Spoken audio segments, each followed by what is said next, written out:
nolongin orang karena kasihan, tapi ujung-ujungnya kita sendiri yang kasihan. Part 2. Buat yang suka bergaul, yang ingin berbisnis, tolong dengerin sampai habis. Jangan sampai ini kejadian sama kalian. Waktu aku hamil anak kedua, aku masih ngontrak. Dan lingkungan tempat tinggal aku tergolong masyarakatnya menengah ke bawah, guys. Jadi di sana banyak banget yang beranggapan kalau kehidupan aku lebih baik dari kehidupan mereka. Padahal suami aku cuma tentara aja. Entah kenapa dapat inspirasi dari mana ada orang deketin suami aku. Ya meskipun itu tetangga aku sih. Tahu nggak cara deketinnya gimana? Suamiku kan sholat Jumat ya.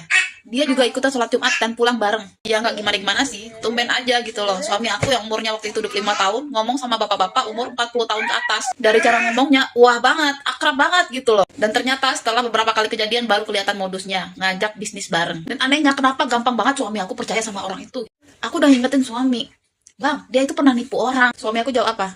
Itu kan udah lama, Vinda, dia udah tobat, udah sholat Jumat tuh. Kasihan dia, anaknya 3, nggak ada pekerjaan. Udah bilangin, bang, kalau kita mau usaha tuh, kita motornya kita lebih tahu. Jangan sampai dikibulin orang lain. Sampai lah pusing pala aku debat sama suami. Suami tetap kepada pendapatnya karena kasihan. Ujung-ujungnya aku pasrah sambil bilang hati-hati sama suami. Jadi suami aku tuh bisnis angkot, guys. Angkotnya ngambil take over dengan DP 14,5 juta, angsuran 1.500.000 per bulan. Nanti orang ini dia bekerja sebagai supir dan ngasih setoran 100.000 per hari. Setelah 1 bulan itu usaha lancar-lancar aja, guys, gak ada kendala. Bulan berikutnya ada lagi nih, temannya si supir, dia minta kerjaan juga. Dibujuk lagi tuh suami aku buat ngambil angkot yang baru. Itu DP-nya 10 juta kalau nggak salah. Dengan setoran yang sama 1.500.000. Selama 1 bulan itu lancar-lancar aja, guys. Sampai yang ketiga kalinya ada orang yang mau minta kerjaan juga. Aku bilang, udah bang, stop bang.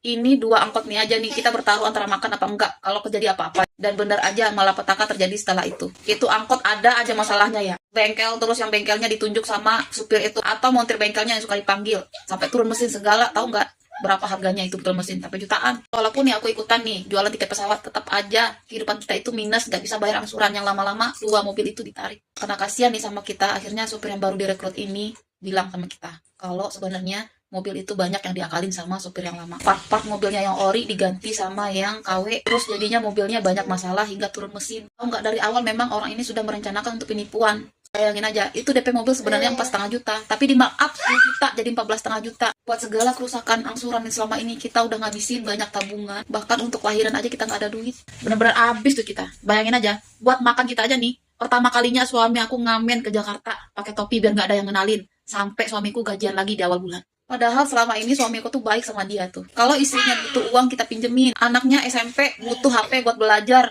Suami aku tuh sampai ngutangin ke koperasi pakai namanya dia. Karena itu aku stres sampai sebulan lamanya, nangis terus. Aku ingat waktu itu suamiku datang ke rumah supir yang pertama itu, marah-marah. Diminta lagi HP-nya yang udah dikreditin itu. Suamiku bilang gini, kalau istriku nggak hamil udah habis kau pijak-pijak katanya. Dari situ aku mulai berpikir kalau crab mentality itu ada. Dan aku terus mendesak suami aku biar pindah dari sana, aja tinggal di sana.